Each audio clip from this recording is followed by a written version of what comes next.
ഇന്ത്യയിൽ ഏറ്റവും അധികം വിറ്റഴിക്കപ്പെടുന്ന ഇലക്ട്രിക് കാറാണ് 2024 സെപ്റ്റംബറിൽ പുറത്തിറങ്ങിയ MG വിൻസ്. മത്സരാധിഷ്ഠിത വില നിർണ്ണയം, battery as A service model, മികച്ച സവിശേഷതകൾ എന്നിങ്ങനെയുള്ള ഒന്നിലധികം ഘടകങ്ങളാണ് മോഡലിന്റെ വിജയം. തങ്ങളുടെ നേതൃസ്ഥാനം കൂടുതൽ ഉറപ്പിക്കുന്നതിനായി MG ഉടൻ തന്നെ വിൻസർ EVയുടെ പ്രധാന അപ്ഡേറ്റുകൾ പുറത്തിറക്കുമെന്നാണ് പുതിയ റിപ്പോർട്ട്. നിലവിലെ രൂപത്തിൽ വിൻസർ EVയിൽ 38 kWh ബാറ്ററി പാക്കാണ് ഉപയോഗിക്കുന്നത്. 332 കിലോമീറ്ററാണ് ARAI സാക്ഷ്യപ്പെടുത്തിയ റേഞ്ച്. കൂടാതെ ഇലക്ട്രിക് മോട്ടോർ 136 bhpയും 200 Nm ടോർക്കും നൽകുന്നു. ഉയർന്ന റേഞ്ച് അൺലോക്ക് ചെയ്യുന്നതിനായി MG 50.6 kWh battery pack option ചേർക്കുമെന്ന റിപ്പോർട്ടുകളുമുണ്ട്. ഇന്തോനേഷ്യൻ പതിപ്പായ വോളിംഗ് ക്ലൗഡ് EVയിൽ ഇതിനകം തന്നെ ഈ വലിയ ബാറ്ററി പാക്ക് ഉണ്ട്. ഇന്ത്യയിലെ മാനദണ്ഡങ്ങൾ അനുസരിച്ച് വലിയ ബാറ്ററി പാക്ക് ഏകദേശം 400 കിലോമീറ്റർ ദൂരം സഞ്ചരിക്കുമെന്നാണ് പറയുന്നത്. ഇത് ഇടയ്ക്കിടെ ചാർജ് ചെയ്യേണ്ട ആവശ്യം കുറയ്ക്കുന്നതിനാൽ ദീർഘദൂര യാത്രകൾ കൂടുതൽ എളുപ്പത്തിൽ കൈകാര്യം ചെയ്യാനും സാധിക്കും. നഗരയാത്രകൾക്ക് പോലും വലിയ ബാറ്ററിയുള്ള വേരിയന്റിന് ആഴ്ചയിൽ കുറഞ്ഞ റീചാർജുകൾ മാത്രമേ ആവശ്യമായി വരുന്നുള്ളൂ. വലിയ ബാറ്ററി പാക്ക് വേരിയന്റിലും പെർഫോമൻസ് മാറ്റമില്ലാതെ തുടരും. വിൻസറിന്റെ ഏറ്റവും അടുത്ത എതിരാളി ടാറ്റ നെക്സോൺ EV ആണ്. ഇത് 30 kWh, 45 kWh ബാറ്ററി പാക്ക് ഓപ്ഷനുകളിൽ ലഭ്യമാണ്.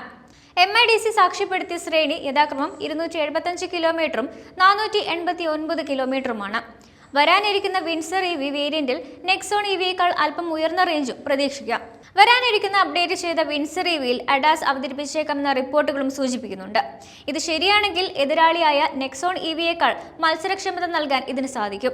വിൻസർ EVയ്ക്കായുള്ള ADAS കിറ്റിൽ autonomous emergency braking, lane keeping assist, traffic sign recognition, blind spot monitoring, adaptive cruise control, surround view monitoring തുടങ്ങിയ സവിശേഷതകളും ഉൾപ്പെടുത്താൻ സാധ്യതയുണ്ട്.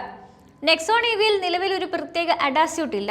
എന്നിരുന്നാലും blind spot view monitor, 360° surround view camera system തുടങ്ങിയ സുരക്ഷാ സവിശേഷതകൾ നെക്സോൺ EVയിലുണ്ട്. ക്രാഷ് ടെസ്റ്റിന്റെ കാര്യം നോക്കുകയാണെങ്കിൽ ഭാരത് NCAP ക്രാഷ് ടെസ്റ്റിൽ നെക്സോൺ EVയ്ക്ക് 5 സ്റ്റാർ റേറ്റിംഗ് ഉണ്ട്. നെക്സോണുമായി താരതമ്യപ്പെടുത്തുമ്പോൾ വിൻസർ EVയ്ക്ക് ഇതുവരെ അത്തരം പരിശോധനകളൊന്നും തന്നെ നടത്തിയിട്ടില്ല. വിൻസർ EVയുടെ സുരക്ഷാ കിറ്റും വളരെ മികച്ചതാണ്. 6 എയർ ബാഗുകൾ, electronic stability control, 360° camera, hill hold control, parking സെൻസറുകൾ, ടയർ പ്രഷർ മോണിറ്ററിംഗ് സിസ്റ്റം തുടങ്ങിയ സവിശേഷതകളോടെയാണ് മോഡൽ എത്തുന്നത്. വലിയ ബാറ്ററി പാക്ക് ഓപ്ഷനും മെച്ചപ്പെട്ട സുരക്ഷയും ഉപയോഗിച്ച് MG വിൻസർ EVയ്ക്ക് എതിരാളികളെക്കാൾ ലീഡ് കൂടുതൽ വർദ്ധിപ്പിക്കാൻ കഴിയും. വിൻസർ EV അടുത്തിടെ 6 മാസത്തിനുള്ളിൽ 20,000 വിൽപ്പന എന്ന പ്രധാന നാഴികക്കല്ല് കൈവരിച്ചിരുന്നു. ഇത് ഇന്ത്യയിലെ തന്നെ ഒരു ഇലക്ട്രിക് കാറിന്റെ പുതിയ റെക്കോർഡാണ്. നിലവിലുള്ള വിൻസർ EV 14 ലക്ഷം മുതൽ 16 ലക്ഷം രൂപ വരെ വില പരിധിയിൽ ലഭ്യമാണ്. വലിയ ബാറ്ററി പാക്ക് വേരിയന്റ് ഉയർന്ന വിലയിലും ലഭ്യമാകും.